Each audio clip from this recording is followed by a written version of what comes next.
Theodor Layman 1874-yil 23-noyabrda Bostonda tug'ilgan. U amerikalik fizik va spektroskopist bo'lib tanilgan. 1897-yilda Garvard universitetini tamomlagan va 1900-yilda doktorlik dissertatsiyasini himoya qilgan. Layman Garvard universitetida fizika kafedrasi dotsenti va 1917-yilda to'liq professorlikni egallagan. Jefferson fizika laboratoriyasining direktori. U Viktor Shuman tomonidan kashf etilgan vakuumli ultrabinafsha to'lqin uzunliklarida difraksiya panjaralari bilan bog'liq hodisalarni, shuningdek qisqa elektromagnit to'lqinlarning xususiyatlarini muhim tadqiqotlar olib borgan. Birinchi jahon urushi paytida u Fransiyada Amerika ekspeditsiyasi kuchlarida mayor unvoni bilan xizmat qilgan. Layman spektral chiziqlari seriyasi uning nomi bilan atalgan.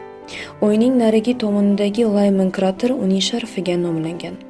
U 1931-yilda Franklin instituti tomonidan Elliot Cresson medali bilan taqdirlandi.